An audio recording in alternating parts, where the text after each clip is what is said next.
Bomb towers aren't exactly the best tower to sell. With the Alchemist taking the spotlight, it heavily prefers towers with low damage and high attack speed than towers with high damage and low attack speed like those bombs you sell.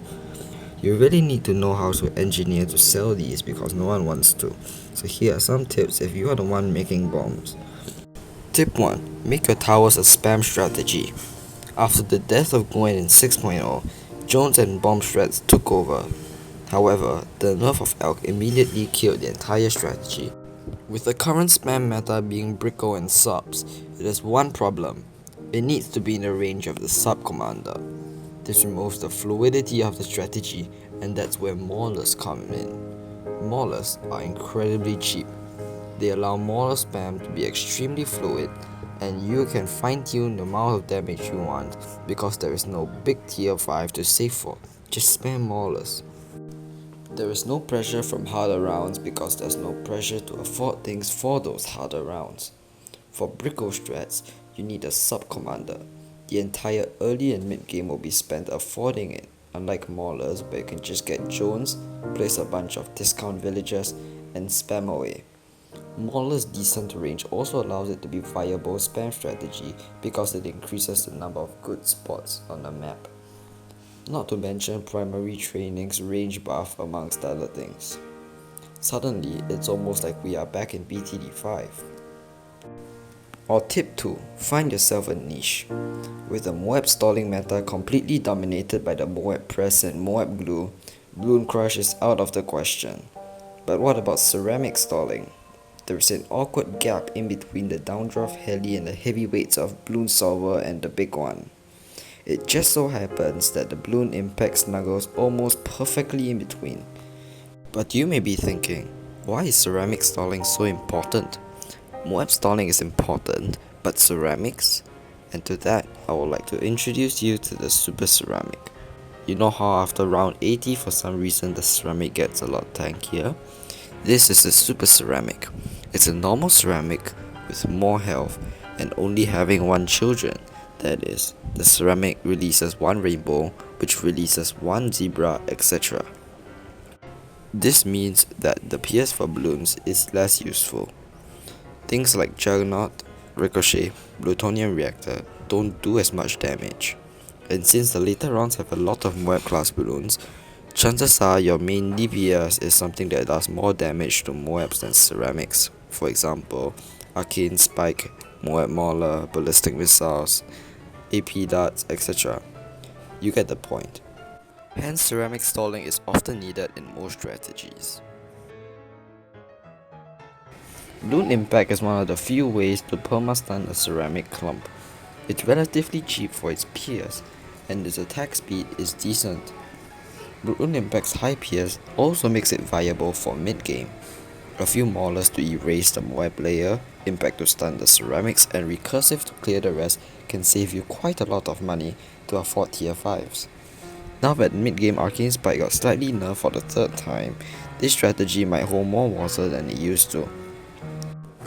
Bloon Impact has been really good the moment the 020 missile attack speed buff improved, allowing Impact to perma-stun. I initially thought Impact was an overrated average tower, but after doing some testing, it's pretty decent, especially with Striker. When Striker was first released along with Quincy, Gwen and Obin, it was so bad and it was such a meme that a skin was made out of it. However, after many buffs and nerfs to its competitors, it finally saw daylight in 6.0 as the leading way to afford Comanche. However, this strategy relied on Alchemist, and once that was nerfed, the whole strategy came tumbling down. Ever since then, Obin and Magic Monkeys took over, and then Pat and Grandmaster and whatever Bricko sub-meta we have today. Bomb spam strategies were viable, but not used very often. One damage buff later, one stun duration fix, one attack speed buff, one black balloon vulnerability buff, two range buffs, another damage buff, one concussive shell buff, and another attack speed buff, and here we are today. Bomb towers have been forgotten for so long, just like Striker Jones from release to 6.0, the buffs were slow and steady until suddenly they are at the top of their game, black bordering expert maps like Bloody Puddles and Ouch. Now hold on, if Bloon Impact is good at stalling ceramics, why is Downdraft used? Well, there are a few reasons why. Firstly, universal range. It is a heli pilot, so it can access anywhere on the map, unlike Bloon Crush, which is confined to the average range of a bomb tower. It turns out that being confined to an average range to stun ceramics isn't flexible at all. Second is its relatively cheap cost. You may need more than one Bloon Crush to stall ceramics, but a downdraft only costs slightly less than $6,000. Getting more than one is a waste, however, as heli pilots don't like stacking vertically. However, most of the time, these two go hand in hand, with downdraft making up for the occasional missed stuns. In fact, downdraft can synergize with Bloon Impact pretty well. Recursive Cluster was once the only reasonable bomb tower. With its high PS and relatively low cost, just deal with the zebras and you are pretty much fine for most of mid-game. It deals with ceramic clumps very well, and when the other two paths were still bad, Recursive was the only decent bomb upgrade. It hasn't really been changed at all, except for a slight price nerf.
A lot of the information in this video was with the help of player 8443, especially the critically acclaimed Mauler video.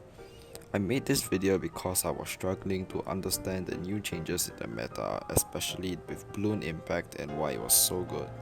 So I hope you understand better.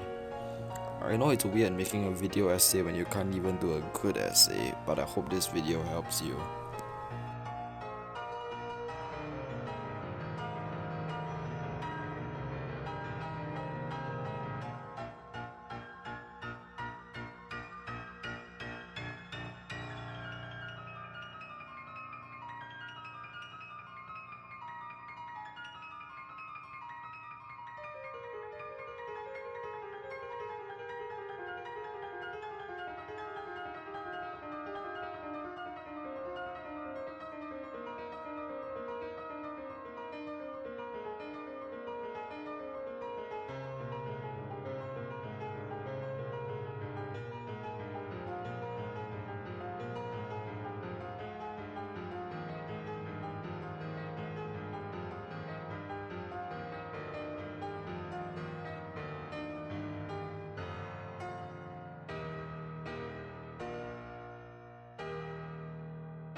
Oh yeah, about the NG selling bomb thing, well, it was originally kind of cute, but now I kind of half regret that, but then again, it doesn't seem too bad. So let me know what you think, I guess. This video took a long time to make, so it will be appreciated to like and subscribe because apparently people can forget to do that.